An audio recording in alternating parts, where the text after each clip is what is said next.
Okay, so it's fantastic today to be with John Andrews, Dr. John Andrews. Thank you so much for being here. And we're going to dive into one of the first chapters in the book on worship, which is the chapter on the Lord who is one. In the first few chapters of the book, we explore the nature of God himself.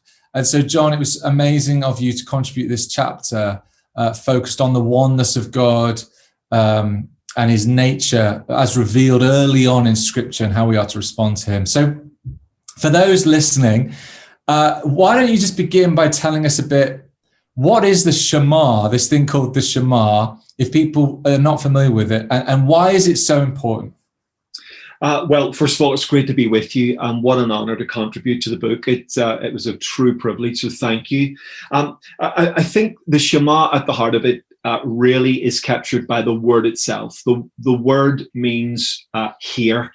And of course, it begins with this great confession in Deuteronomy 6, "Hear, O Israel, the Lord our God, the Lord is one." And it really is an invitation into, I think, understanding who the Lord is and our appropriate response to that understanding.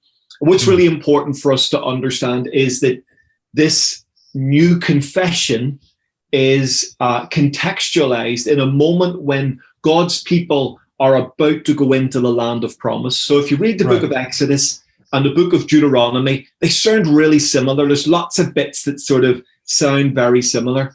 But what's really interesting is there are some absolutely unique bits in Deuteronomy which are about shaping the people towards possessing the land.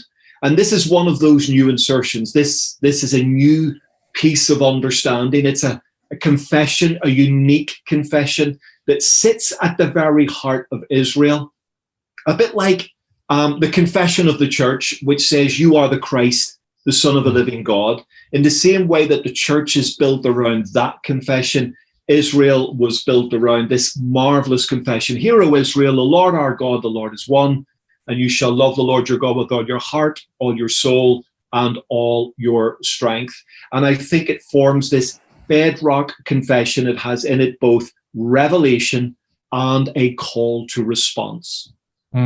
Fantastic. And so through the chapter, you kind of track that revelation and response angle and kind of unpack it so helpfully for people who might not be familiar with it. And one of the ways into that you do is you take the word Shema itself that means not just hear, but obey. And you make the point that there isn't a word for obey, so to speak, on its own. So just talk a bit about that. Yeah, it's a striking thought that in biblical Hebrew, especially in the Torah, there's no word for obey. So the idea of obedience gets folded into this idea to hear. And that's why you'll sometimes have a text in English translated obey, or he did this or she did that, or you shall do. And the heart of it is this hearing word. And really, it's a beautifully nuanced word. So at one level, it can mean just literally hear, but the beautiful layers of it, the nuance of it is to hear and obey. In other words, you know you've heard something when you do it. You know you've heard something when you obey it. Now, any parent listening to this interview will have had the experience of speaking to their children, and their children have listened but not heard.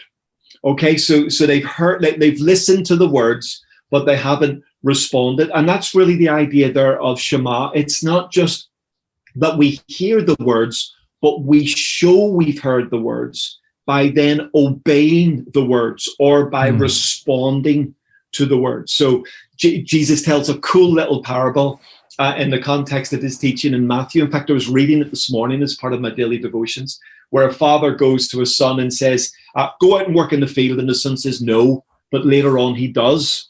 And then he goes to the second son and says, go and work in the field. And he says, of course I will, but he doesn't. And there you have a beautiful example of Shema. The first one actually heard his father. The second one didn't. So he heard and obeyed. And that's really the essence. And I think that's a beautiful, nuanced idea at the heart of worship. It's not just that we are to engage with God intellectually or engage with God through through hearing words, but we are to capture the heart of those words, and with it the heart of God, and then respond and obey to those words. And I think that's the very nuance of that, the text and of worship, I think.